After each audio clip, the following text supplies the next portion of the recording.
Welcome guys, GK MCQs MK channel में आपका बहुत बहुत स्वागत है। सब्सक्राइब कीजिए जीके एमसीक्यूज एमके चैनल को और पाए रोजाना multiple choice question. So guys, आज हम द्रव्य की जो अवस्थाएं होती है उससे related multiple choice question discuss यहाँ पर करने वाले हैं। सो गाइज, चलिए शुरू करते। शिमला में रहने वाला एक व्यक्ति ने अवलोकन किया कि बिना प्रेशर कुकर का प्रयोग किए भोजन पकाने में अधिक समय लगता है। इस अवलोकन का कारण यह है कि ऊंचाई वाले स्थान पर दाब बढ़ता है, ताप घटता है, दाब घटता है, ताप बढ़ता है। समझ लो पहले ध्यान से। दाब यानी कि प्रेशर इंक्रीज, ताप यानी कि टेम्परेचर डिक्रीज। ठीक है, दाब प्रेशर डिक्रीज या फिर टेम्परेचर इंक्रीज। बताओ, सोच समझ के बताना, क्योंकि ये आपके चैप्टर से लिया गया क्वेश्चन, एनसीईआरटी से बनता है क्वेश्चन। ठीक है। सो गाइस, सिंपल आपने पढ़ा होगा कि जैसे जैसे हम ऊंचाइयों पर जाते हैं वैसे वैसे वायुमंडलीय दाब घटता जाता है और एक ऐसी अवस्था होती है जहाँ पर शून्य हो जाता है। ठीक है, तो ऐसी कंडीशन में क्या है, जितना ऊपर जाएंगे ना तो आपका दाब घटेगा, सीधी सी बात है। सो सिंपल, दाब घटता है, ऑप्शन 3। Okay, next. वर्षा की बूंदों का गोलीय आकार समझाने के लिए जल के निम्नलिखित में से किस गुण का उपयोग किया जा सकता है? शांतता, पृष्ठ तनाव, क्रांतिक पिघलना या फिर दाब।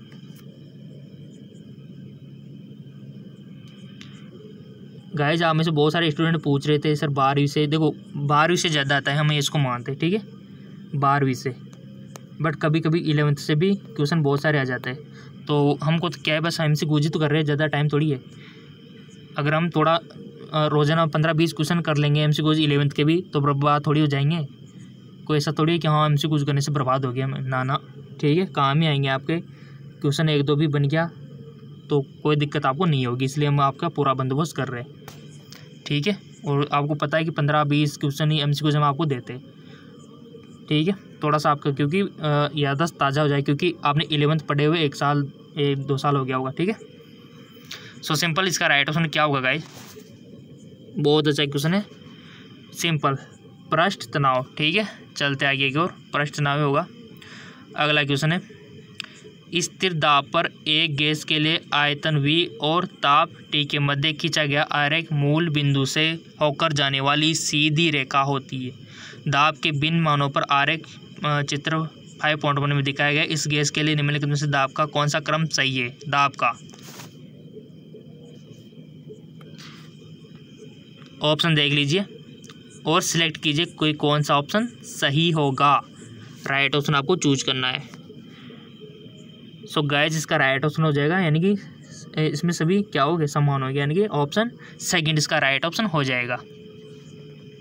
अगला क्वेश्चन है, क्वेश्चन तो रोजाना मिलते रहेंगे गाइज, आपको जो भी आप चाहते हो वो हम आपको अवेलेबल कराएंगे। कमेंट दिया हुआ है, जिस टॉपिक पर आपको चाहिए, जैसे भी क्वेश्चन चाहिए हम आपको अवेलेबल करा के देंगे एमसीक्यूज बना के। ठीक है, लंदन बल की अन्योन्य क्रिया, 2 परस्पर अन्योन्य क्रिया करने वाले कणों के मध्य दूरी की 6ठी घात के व्युत्क्रमानुपात पर होती है, परंतु इसका परिणाम ही निर्भर करता है कण के आवेश पर, कण के द्रव्यमान पर, अन्योन्य क्रिया करने वाले कणों की ध्रुवीय पर या फिर कणों में उपस्थित अस्थायी द्विध्रुव की प्रबलता पर। बहुत अच्छा क्वेश्चन है। सो सिंपल, इसका राइट ऑप्शन हो जाएगा अन्योन्य क्रिया करने वाले कणों की ध्रुवीयता पर। नेक्स्ट, द्विध्रुव बल अस्थायी द्विध्रुव आघूर्ण वाले अणुओं के मध्य कार्य करते हैं। द्विध्रुवों के सिरों पर आंशिक आवेश रहता है। आंशिक आवेश का मान होता है यूनिट इलेक्ट्रॉनिक आवेश से अधिक, यूनिट इलेक्ट्रॉनिक आवेश के बराबर, यूनिट इलेक्ट्रॉनिक आवेश से कम या फिर यूनिट इलेक्ट्रॉनिक आवेश से दुगना। सो राइट, इसका राइट ऑप्शन हो जाएगा यूनिट इलेक्ट्रॉनिक आवेश से कम। अगला क्वेश्चन तो हम आपको अवेलेबल कराएंगे। देखो, एक बंद पात्र में 1:4 के अनुपात में उपस्थित डाइहाइड्रोजन और डाइऑक्सीजन के मिश्रण का दाब एक वायुमंडलीय दाब के बराबर है। डाइऑक्सीजन का आंशिक दाब क्या होगा? So simple, 8 × 10⁴ newton metre. ठीक है, ऑप्शन 3 इसका राइट ऑप्शन हो जाएगा। ताप में वृद्धि के साथ साथ अणुओं की औसत गतिज ऊर्जा बढ़ जाती है। स्थिर आयतन पर ताप के बढ़ने से दाब पर क्या प्रभाव पड़ेगा? स्थिर आयतन पर यानी कि वॉल्यूम स्थिर है, टेम्परेचर के बढ़ने से प्रेशर पर क्या इफेक्ट पड़ेगा? बढ़ता है, घटता है, कोई परिवर्तन नहीं होता, आधा रह जाता है। क्वेश्चन तो इम्पोर्टेंट है गाइस, ठीक है। कोई भी दिक्कत हो तो बता देना आप तो। और हमारा जो साइंस एम के चैनल है वहाँ पर तो बहुत अच्छे अच्छे क्वेश्चन हम आपको फिजिक्स के अवेलेबल करा रहे हैं, भौतिक विज्ञान के, न्यूमेरिकल भी करा रहे और थ्योरी भी हम करा रहे। तो उस चैनल का लिंक दे दिया, अगर आपने फॉलो नहीं किया तो कर लेना। और जेके लोन जॉब चैनल है, वहाँ पर हम इंपॉर्टेंट क्वेश्चन भी और PDF फाइल भी आपको वहाँ पर देंगे, ठीक है, जेके लोन पर। तो तीनों चैनलों पर बने रहिए ताकि आपकी फिजिक्स, केमिस्ट्री, बायोलॉजी की तैयारी अच्छी खासी हो सके, ठीक है। हाँ बिल्कुल, इसका राइट ऑप्शन हो जाएगा बढ़ता है। तो टेम्परेचर बढ़ाने से दाब बढ़ेगा, ऐसे ही। अगला क्वेश्चन, गैसों का अभिलाक्षणिक क्रांतिक ताप कणों के मध्य अंतर आणविक बलों के परिणाम पर निर्भर करता है। कुछ गैसों के क्रांतिक ताप निम्न प्रकार है। उपयुक्त आंकड़ों के आधार पर इन गैसों के द्रवण का क्रम क्या होगा? क्रम लिखने के लिए सर्वप्रथम द्रवित होने वाली गैस से प्रारंभ करें।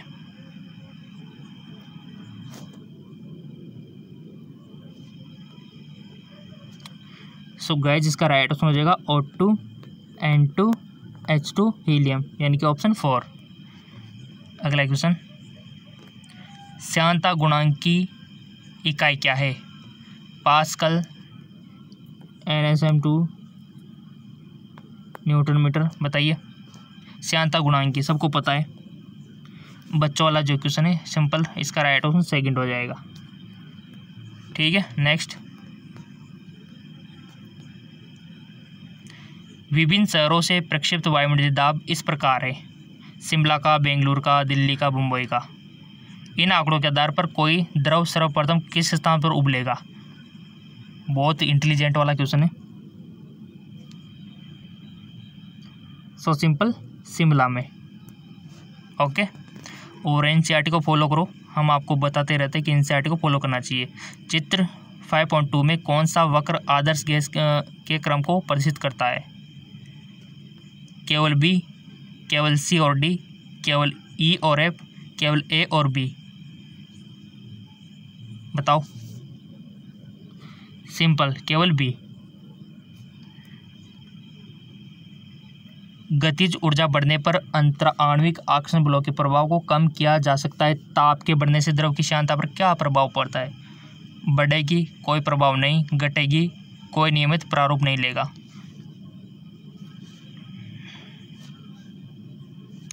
इसका राइट ऑप्शन हो जाएगा घटेगी। नेक्स्ट, ताप बढ़ने के साथ द्रव का पृष्ठ तनाव कैसे परिवर्तित होता है? समान रहता है, घटता है, बढ़ता है, कोई नियमित प्रारूप लागू नहीं होता।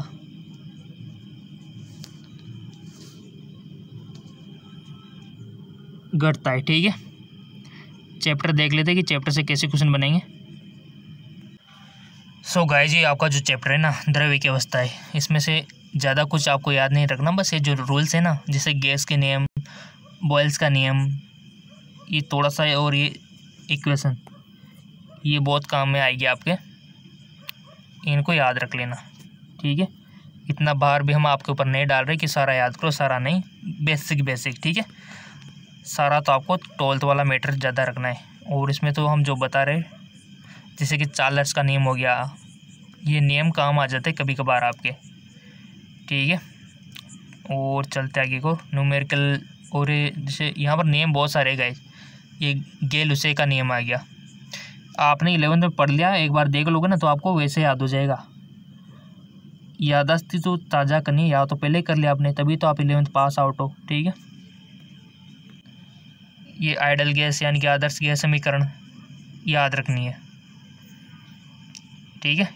क्वेश्चन बन जाता है यहाँ से भी, डायरेक्टली भी पूछ लिया जाता है बहुत सी बार तो। और तो आपको डॉल्टन का नियम तो सारे याद रखने,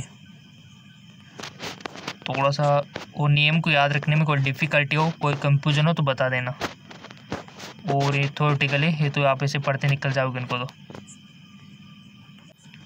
सो गाइस चैप्टर में इतना कुछ इम्पोर्टेंट जो था मैंने बता दिया, और थ्योरेटिकली जो कि आप खुद पढ़ लोगे, और उसके बाद ये सारांश। तो गाइस इतना सा देर में आपको पढ़ने में क्या जा रहा है 11th, थोड़ा सा ही तो टाइम लगा ना, तो कुछ नहीं, आसान है, एक बार रिवीजन हो जाएगा 11th का। पढ़ना है आपको तो बस, वैसे याद हो जाएगा आपको, क्योंकि आपने ऑलरेडी पढ़ी हुई है, ठीक है। और किस टॉपिक पे एमसीक्यू चाहिए या फिर इन्हीं को रेगुलर रख के बता देना, आपका जो भी डिमांड हो। 11th की को रेगुलर रखे या फिर कोई अदर टॉपिक इंक्लूड करे, जो भी हो बता देना। और साइंस एम के जैक के चैनल फॉलो कर लो, वहाँ पर हम फिजिक्स के इतने अच्छे अच्छे एमसीक्यूज आपको अपलोड करते हैं साइंस एम के चैनल पर। और इस पर हम केमिस्ट्री कर ही रहे, और जैक्लोन जॉब पर हम PDF आपको देंगे, ठीक है।